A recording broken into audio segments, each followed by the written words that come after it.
Good afternoon, everyone. On behalf of the Embassy of Israel to the Holy See and the Embassy of the United States to the Holy See, I'm honored to join you to mark International Holocaust Remembrance Day.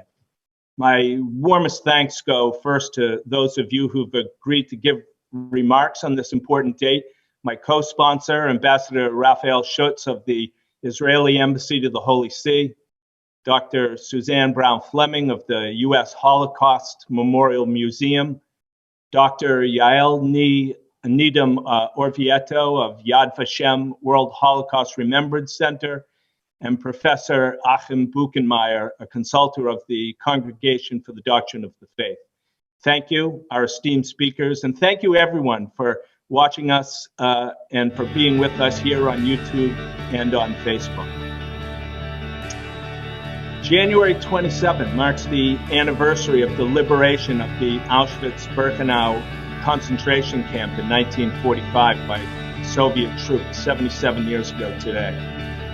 On this date, we remember the unspeakable genocide committed by the Nazi regime and its collaborators, resulting in the deaths of 17 million people, including 6 million Jews. The United States stands with the Jewish people in remembrance of these murders, as well as the memory of the millions of other victims slaughtered by the Nazis due to their ethnicity, sexual identity, physical disabilities, or political affiliation.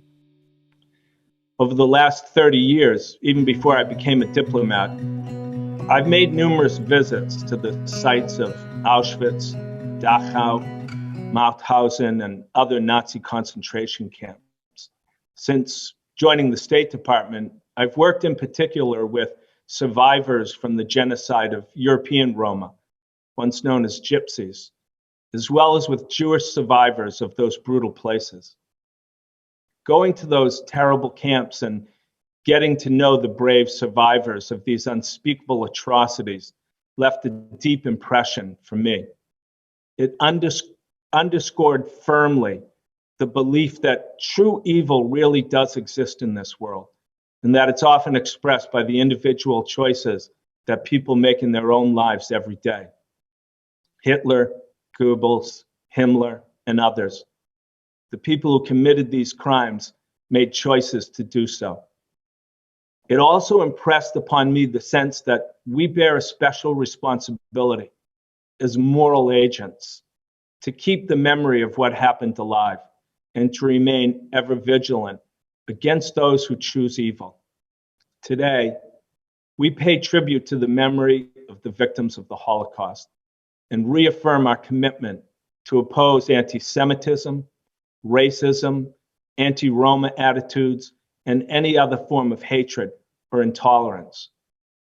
As President Biden has noted, in the past few years, there's been a disturbing and global rise in anti-Semitism. Acts and words of intolerance, as well as the erosion of Holocaust understanding, are increasing in the United States, Europe, and around the world.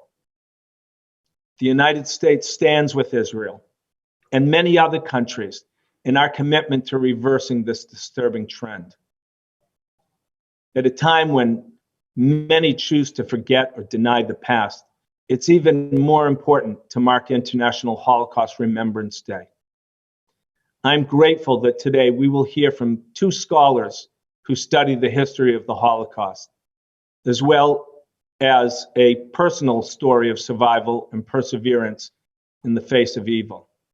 And we will also hear from a consultant to the Congregation for the Doctrine of the Faith, who no doubt will remind us that collaborative and candid interreligious dialogue is an important step in building trust and community among those of different faiths. Our first speaker today is someone who I've had the privilege of getting to know during her research here in Rome, Dr. Suzanne Brown-Fleming.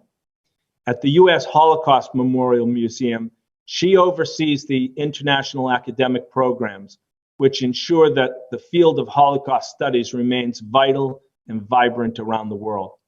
She's currently undertaking extensive research into Pope Pius XII's relationship to Germany and its bishops, leaders, and people during the Third Reich and the Holocaust. And she's conducting research into the newly opened Vatican archives. With that, let me turn to Dr. Brown-Fleming, welcome you, and ask you to make your remarks.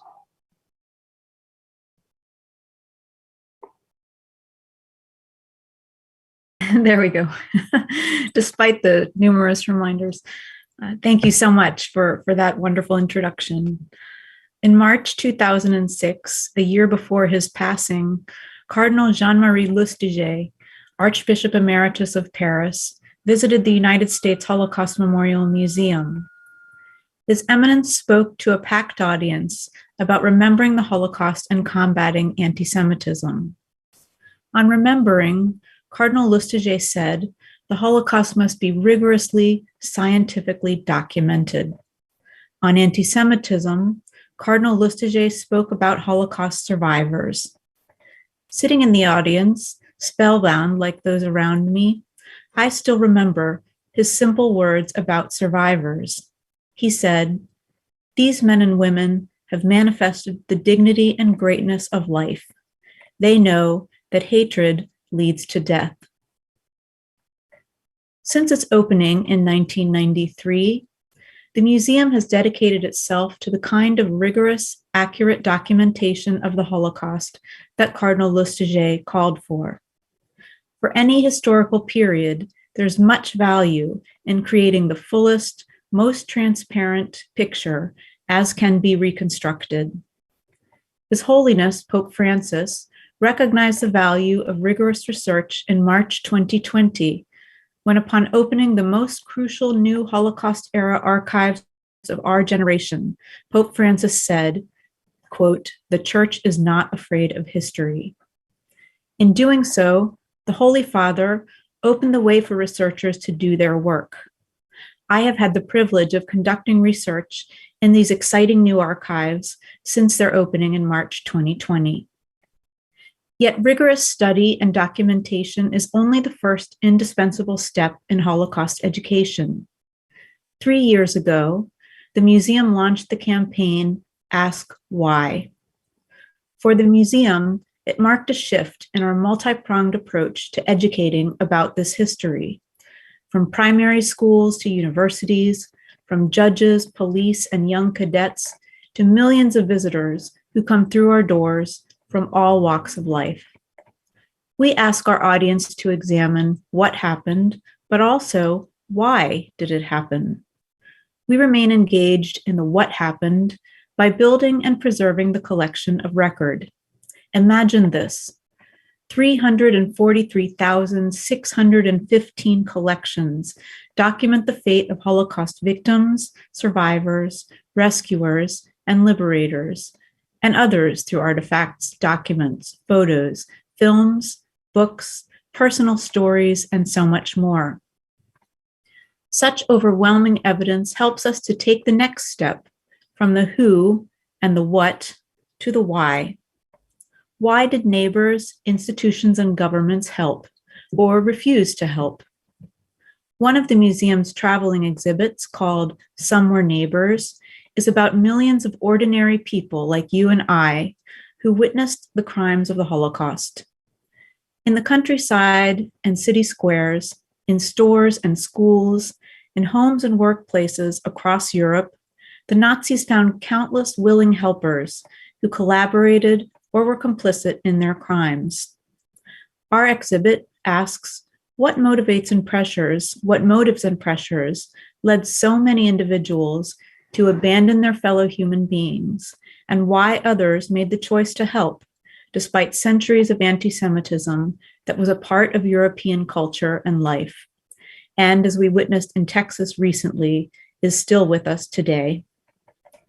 In January 2019, the exhibit opened in the German Parliament building.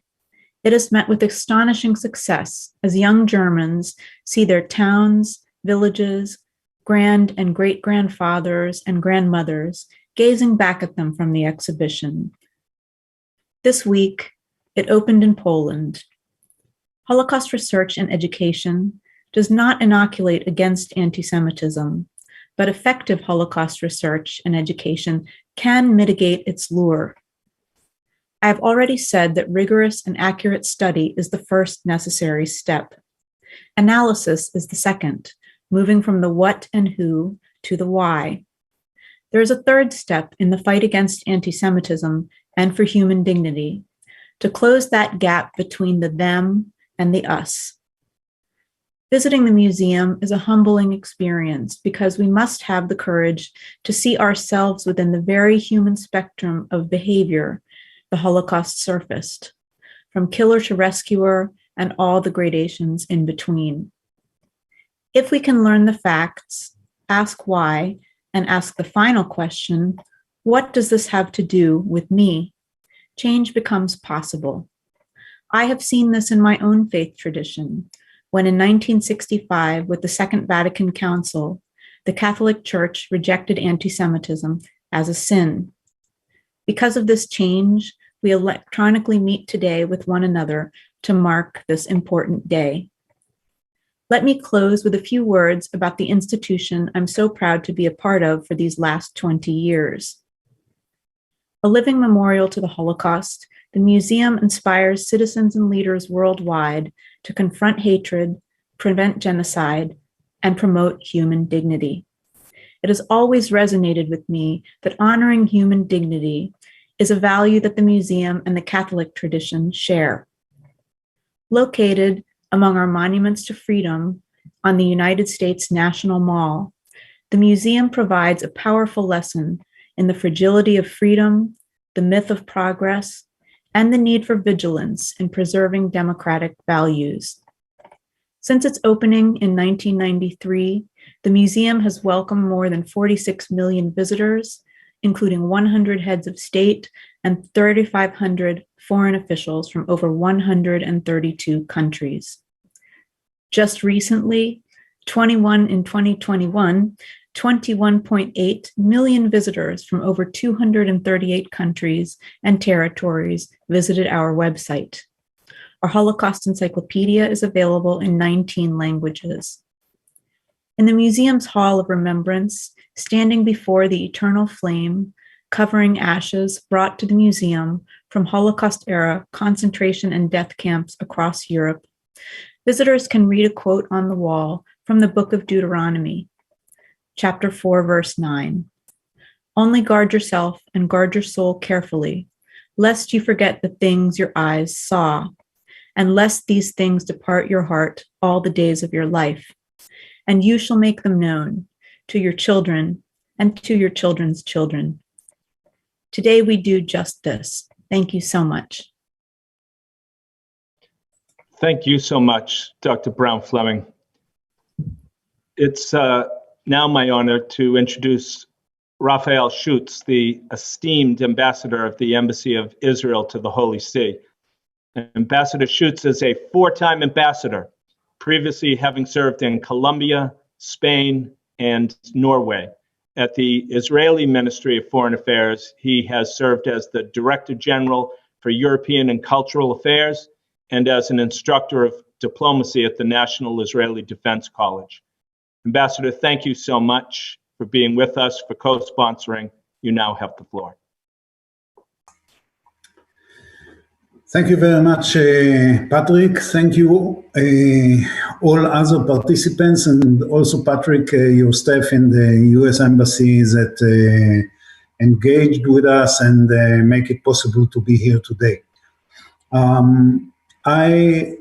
I was asked, and of course I'm proud and in a way emotional about presenting a personal perspective that touches upon the history of my family. But I would like just to start by acknowledging and giving credit to colleagues of mine, friends of mine, Israeli diplomats that 17 years ago initiated the diplomatic moves that ended in the resolution of the United Nations to declare January 27th as the day to commemorate the Holocaust worldwide. I mean, when we do it today, it's difficult to believe that this date has been decided upon only 17 years ago. And it really became, and I spoke with some of those friends who are still in active service, especially our today ambassador to Rwanda, Roni Adam, who at the time was in the UN. They didn't believe in their dreams that this will become a day so meaningful worldwide. So one credit to them, and also just to mention that recently, very recently, last week, there was in a way a complementary resolution taking place at the UN, urging international media, especially social media, to battle Holocaust denial and trivialization. And now I come really to my family story. I mean, those of you who are familiar with the German language may easily understand it won't be a secret for them that I have German origin because my family name Schutz in German is protection. Now, it's a little bit ironic because protection was the last thing the Jews had in Germany at those times. But this is my family name, always have been so. So maybe I will start the story on my father's side, whose family name I inherited.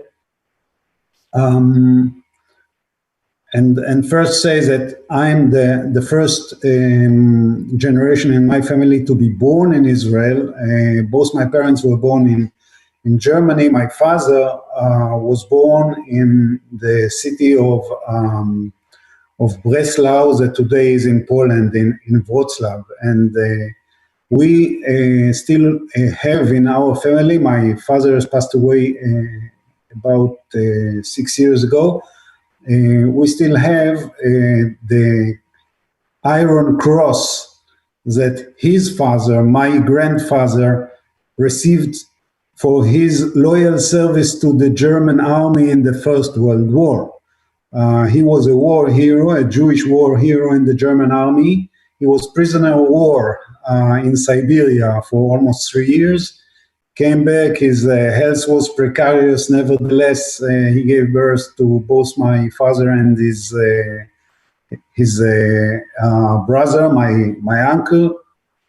And then the same family, my grandfather, he, due to his precarious health, he passed away when my father was 3 years old in 1927. And then the same family that had this war hero, they had 10 years later, after the legislation of the Nuremberg laws, my grandmother, she then decided to leave it all behind and to immigrate to Palestine, which at that date was under British mandate. That was in 1936. Other members of the family were not as lucky or intelligent. They stayed in Germany and later on perished in the concentration camps. My mother's story is not less, let's say, symbolic. My mother, I'm happy to tell, is still with us. She has recently celebrated her 92nd birthday, and as we say in Hebrew, till 120 in good health. She lives in the outskirts of Tel Aviv. Now, she was born in Frankfurt, and we don't have hard evidence, but we have circumstantial evidence that are quite, I would say, convincing that she went to kindergarten with Anna Frank. Now, people usually, when they hear Anna Frank, Frankfurt is not the first city that comes into their mind, but rather Amsterdam, of course, because of the famous story. But truth is that Anna Frank was born in Frankfurt in June 29, and my mother was born in the same city in five months later. and the Frank family later on had to leave first to Hanover and then to Amsterdam for business of Otto Frank the father, but initially they are from Frankfurt, and the evidence that we have is a small necklace that my mother has, and there are photos in which Anna Frank is being seen in a twin necklace, and it's the whole course of the same year in the kindergarten got the same necklace. Anyway, my mother's birthday is an iconic date. It's November 9th. By the time she was 9, Kristallnacht happened, November 9th, 38. It was the first anniversary, the first birthday, her 9th, in which she did not celebrate in Germany because a few months earlier, like 2 or 3 months earlier, the Gestapo came to their flat in Frankfurt, and they told my grandfather that had dual citizenship, Polish and German, that they are taking away his German citizenship. And since he is a Pole, starting this very moment, they should go, pack and go within few hours. They were on a train that took them to a refugee camp in Krakow, where they stayed few months. And at the beginning of 39, they got their certificate also to Palestine under British mandate. Now, in retrospect, the fact that my grandfather had a dual citizenship and it was taken away from him was the fact that saved his life, because other siblings of my grandparents were only German citizens. They stayed and perished. In recent years, in the last 4 years, I participated in 2 ceremonies to commemorate 2 of those siblings. One brother of my Frankfurt grandmother, and one brother of the Breslau grandfather. And the 2 ceremonies were realized in the form of setting what is known as Stolpersteine, these small stones that we can see all over Europe, also even in North Africa. Of course, many of them are here in Rome, next to buildings where Jewish people used to live. So this is really, in a nutshell, the story of both sides of my parents, the story of my family. And again, I'm not only honored, but again, very emotional to be able to participate in this event today. Thank you. Ambassador, thank you. Thank you for your words, and even more so for sharing your personal history. Next, we'll hear from Dr. Yael Nidam Orvieto of the Yad Vashem World Holocaust Remembrance Center. Dr. Nidam Orvieto has been the director of the International Institute for Holocaust Research in Yad Vashem since 2013, and the editor-in-chief of the center's publications department. She also teaches at the Hebrew University of Jerusalem. Her main fields of research are Italian Jews, Jewish leadership at the Vatican, and rescue attempts during the Holocaust. Dr. Nidam Orvieto, welcome. Good afternoon and shalom to all from a white, snowy Jerusalem with a very unstable internet connection. So I hope I'll be able to be all the way to the end of this event. I'm very honored to be here. And the fact that this event marking the International Holocaust Remembrance Day is organized with some connection to the Vatican is indeed for me a very meaningful value. It is connected to the whole process, not always an easy one, but a significant one and with significant steps. I think, for example, of Nostra Aetate, of the visits of three pontiffs to Yad Vashem, and lately, as was mentioned, the decision of Pope Francis to open the archival material of the papacy of Pius XII, those crucial years of the war and the Shoah, allowing a process of meticulous analysis and research of many important and sometimes controversial issues.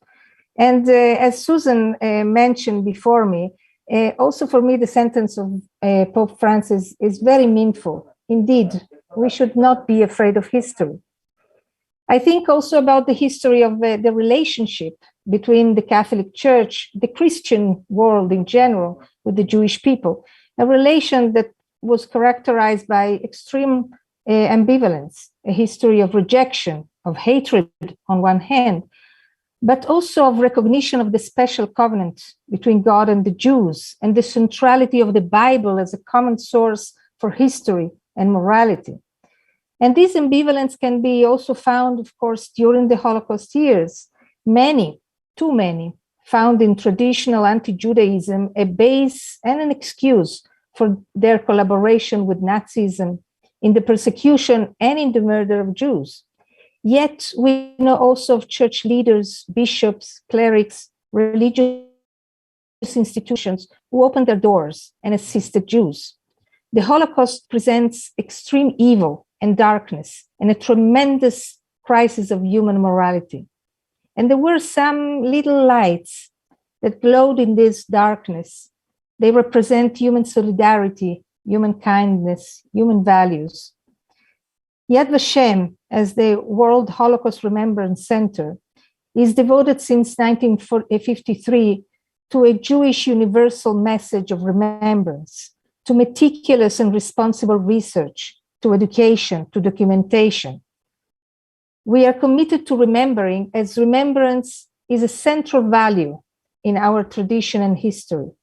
And of course, we want to remember and commemorate those significant lights in the darkness, those righteous among the nation that risked their life to save Jews. But these stories must be studied in the correct context. Those amazing people operated in a world of darkness and indifference, and they knowingly risked their life. They had to beware, of course, of Nazi authorities and their collaborators, but also of local denouncers, sometimes even their neighbors. In Yad Vashem, we are committed to document and research this chapter of history in all its aspects, and especially to study, to remember, and to commemorate the Jewish victims, their stories, their struggle, the struggle for survival in everyday life, the rescue attempts also by Jewish rescuers, the suffering of the individual, their life, their death. When Hannah Weiss was deported from Italy to Auschwitz, she was a young teenager. On the deportation trains, her mother gave her a small briefcase full of embroidered handkerchiefs, and she asked her to keep them and not to lose them. Upon arrival to the camp, they were separated, and her mother was immediately sent to the gas chamber. Hannah was sure that they would meet again, of course, and when they took all their clothes and belongings, including, of course, the little briefcase, Hannah was devastated, was horrified. What would she say to her mother? How was she going to explain that she lost it? She was given a responsibility, and she was unable to keep her promise. It took a few days to understand that she would not have to explain anymore to her mother. She would never meet her mother again. And that was the exact moment that she brutally ended her childhood. And despite the horrific experience that she went through, she survived. And she started a new life, which she dedicated to assisting others and to give her testimony to the younger generation. We study the past, but we look at the future and at the present. The Jewish people suffered a tremendous loss, but it survived. We survived thanks to the moral strength and the vitality of the survivors. Despite the hopes, the event of the last years and even the last weeks and days prove to us that anti-Semitism, racism, Jews' hatred, and hate in general are still present in our societies. Therefore, the need to fight such phenomena is still necessary. And the Catholic Church, I believe, has an important task in this common challenge and endeavor. Learning about the past in general and about the Holocaust in particular is necessary in order to educate and to discuss about these important issues and other issues relevant for our life and for dialogue. Meticulous research is the base for that. And that is why the opening of the Vatican archives is, in my viewpoint, so important. There are many questions and many topics that are awaiting research. And I'm sure that in the next few years, we will see many important articles, books, scholarly discussions, international conferences that will deal with many topics and will enable us a better understanding and will enable us also to answer some of the unanswered questions. And of course, as we always say in Jewish tradition, it will open also new questions for new inquiries. Our common commitment to remembrance, to serious and meticulous research, to education is essential in order to keep our obligation to the victims and to the survivors. As Silvia Lombroso, an Italian Jew who survived the Holocaust, and she wrote in her diary, an amazing diary, she wrote immediately after the liberation about her hopes for the future. She hoped that the death of so many Jews, so many innocent people, would not be forgotten. She hoped that their plight would help, and she writes, will help prepare a better world, a world of more responsibility and less indifference. Thank you. Dr. Nidam Orvieto, thank you so much. Your recounting of those personal stories of Hannah and others really personalize the terror and the horror that was the Holocaust, and I think are truly memorable and helpful in our obligation to remember. Thank you. Next, we have our final speaker, and then I hope we'll have a few minutes for some questions from the audience. We turn now to Professor Reverend Achim Buchenmeier of Germany. Until last year, he was the chair for the Theology of the People of God at the Pontifical Lateran University in Rome, and now he serves as the consultor of the Congregation for the Doctrine of the Faith and the Pontifical Council for New Evangelization. He's the author of numerous publications on the relationship between Judaism and Christianity. Father, you have the floor. Yes, thank you very much for this invitation. For me, it's a great honor to participate in this conference today. On the leitmotif of this commemoration, looking back to look forward, I can make neither a historical nor a political statement. I can only speak to it as a believer, that means theologically.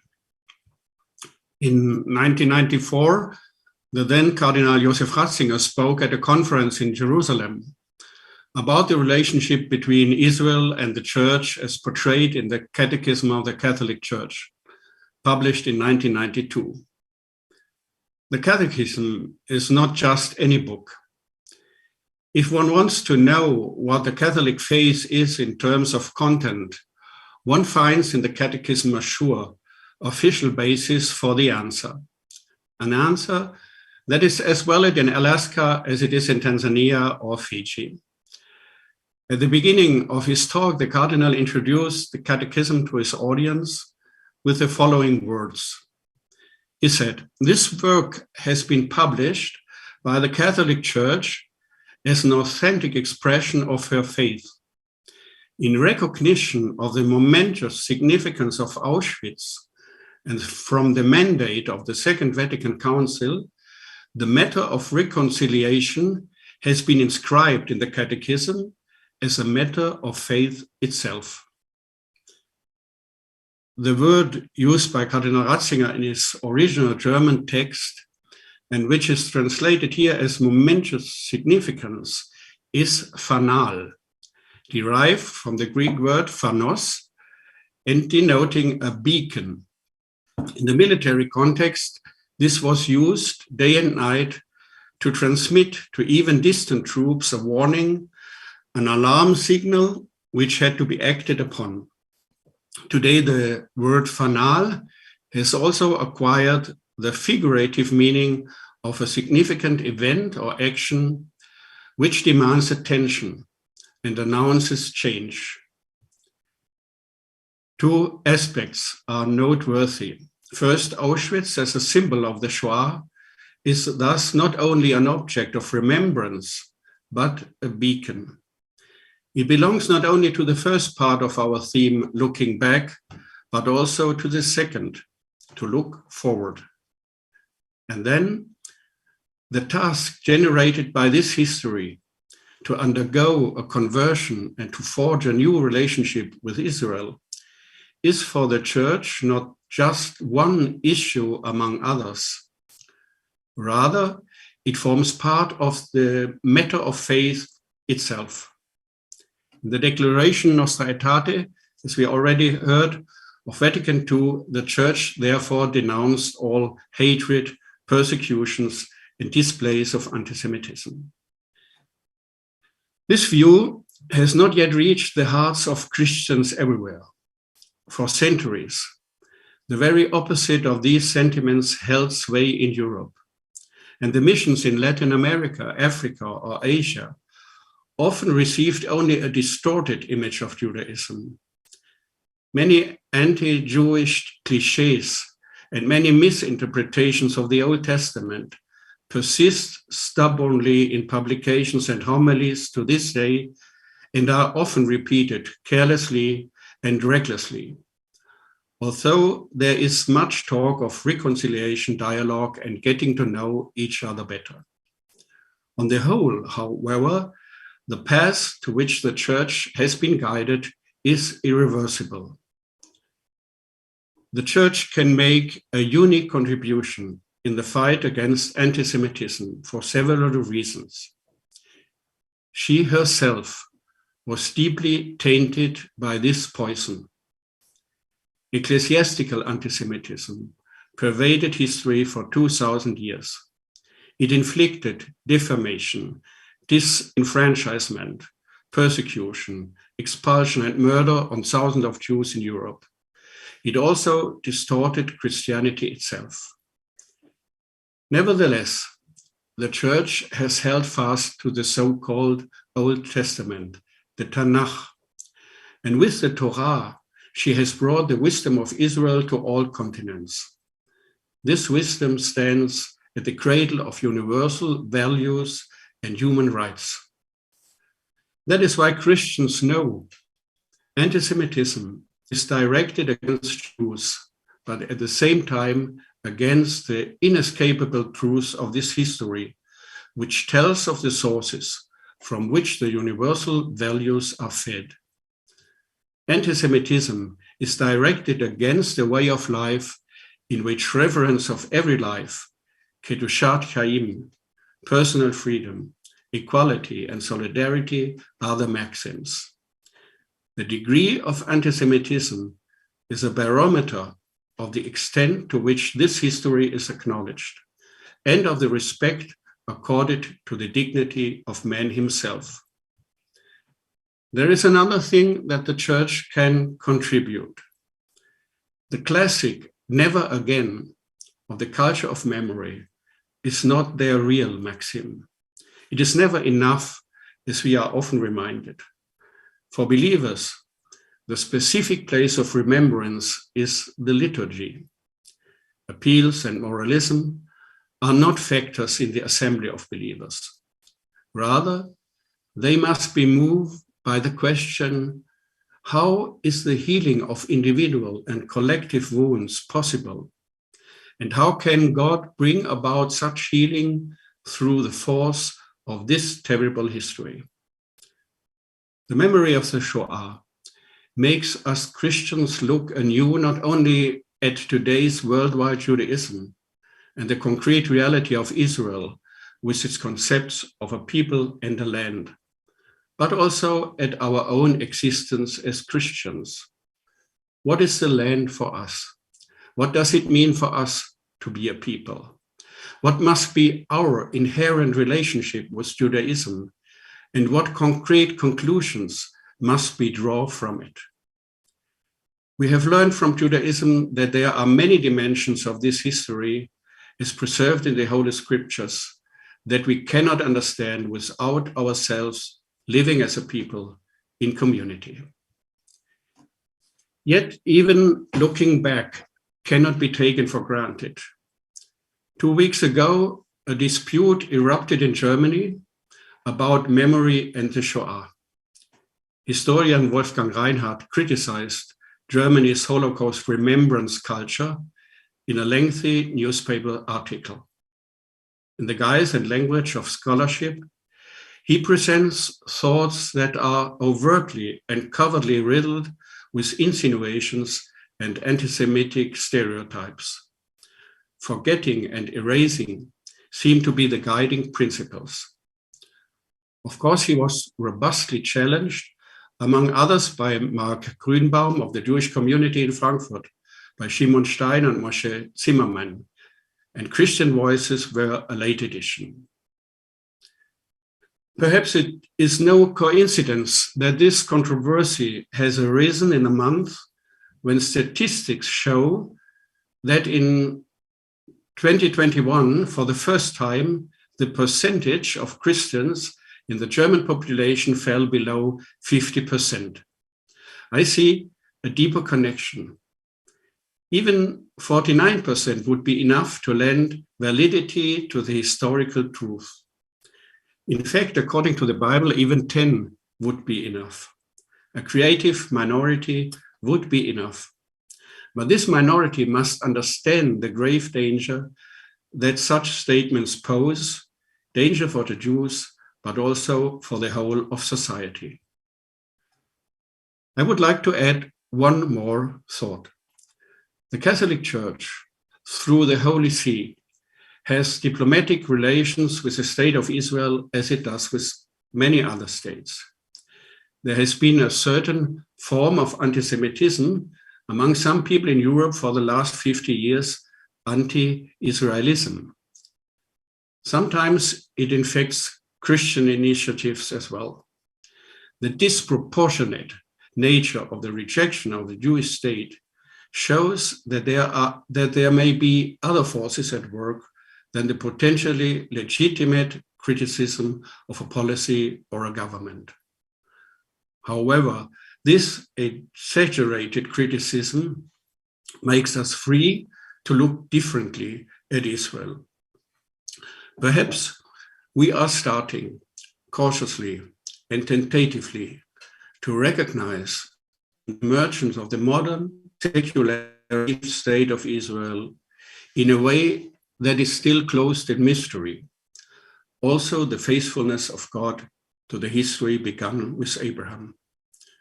This is not a political statement, but rather the language of believers.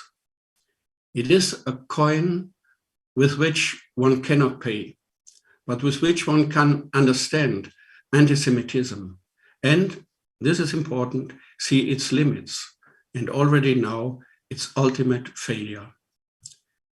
Reflecting on the historical perspectives of the Holocaust opens up a wide horizon. It encompasses questions about the secure existence of the State of Israel and Jewish communities worldwide, the recognition of universally valid fundamental human rights, and finally, and I have only hinted at this, the question of the nature and mission of Christianity itself. As a Catholic, when looking at January 27, I see above all a task, a commission still to be accomplished.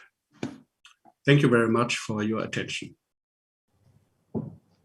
Father Buchenmeier, thank you so much for your unique and very important perspective.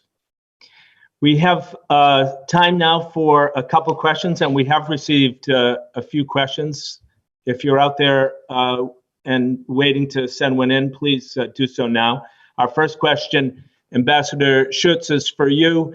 Our viewer asks about your mother having gone to nursery school with Anne Frank, and comments on the recent news articles about the search for the family who betrayed Anne Frank to the Nazis. The question asks, what do you think about this, and does identifying the family matter?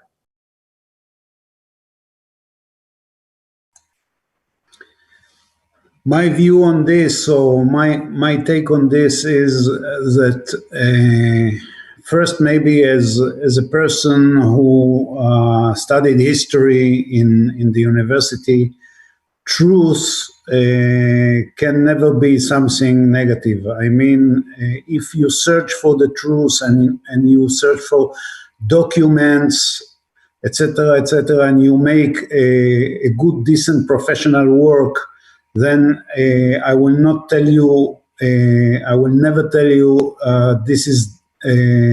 this causes damage, don't do it. After saying that, the fact that the recent investigation apparently shows that the Frank family was betrayed by a Jew, I don't think that in historical terms it changes anything. I mean, we know, unfortunately, that cases like this existed during World War II. It's not something unheard of. And of course, it doesn't change anything in the big picture, in the sense that if we are looking for the responsibles are those who created such a terrible situation in which people sometimes had to decide between their own lives and lives of others. So I would say that from an historical point of view, this new revelation doesn't shed new light on history. And secondly, I would even dare say that we should try and avoid a moral judgment regarding people who were in the circumstances as they were during those times. Thank you, Ambassador. Our next question is for our historians. The question asks, thinking about anti-Semitism in history and anti-Semitism now, do you believe the anti-Semitism of ordinary Germans during the rise of the Nazis was unique? And how does it compare with anti-Semitism now? Dr. Brown-Fleming, you talked a little bit about neighbors who became Nazi helpers. Can I turn to you first for that, and then to Dr. Nidam Orvieto? Sure. It's sometimes in the debates around the Catholic Church and the Holocaust and its relationship to the Nazis, this issue of precisely what kind of anti-Semitism, was it anti-Judaism? Was it this kind or that kind? Was it different then than it was today?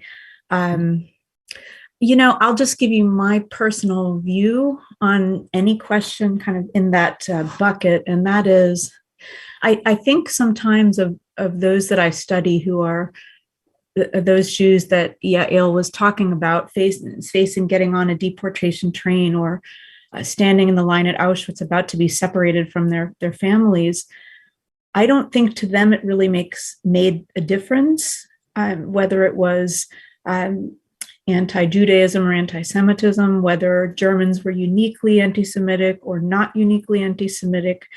I think for the victims, it wasn't so crucial, and I'm not sure how useful it is in terms of moving forward for us to over-focus on distinctions. Now, that said, anti-Semitism among Germans in Germany and outside of Germany and its role in collaboration and murder must be studied. very carefully and must be as thoroughly documented as possible.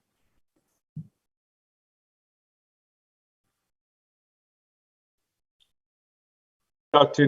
Nidam Orvieto, would you care to comment on that question? Sure. I don't think that the anti-Semitism in German society was unique.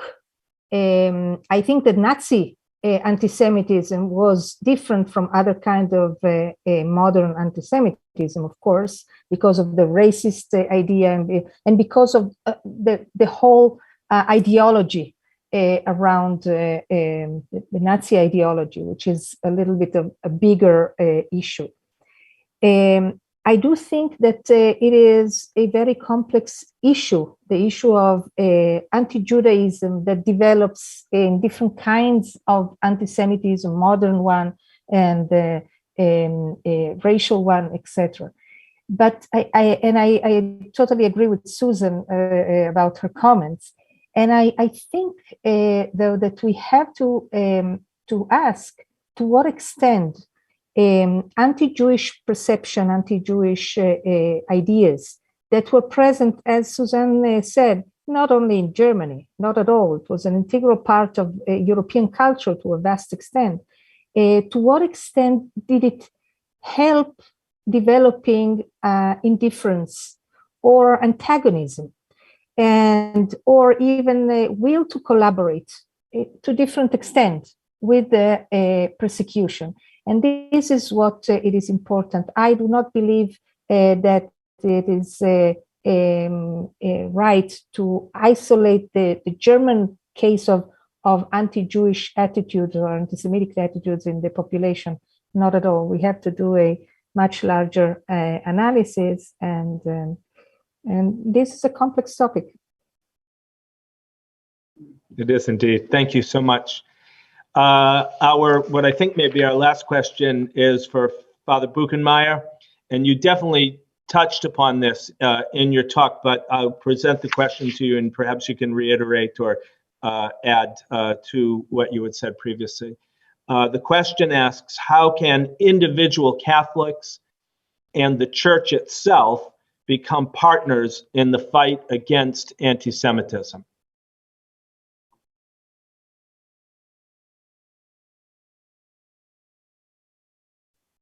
You're muted.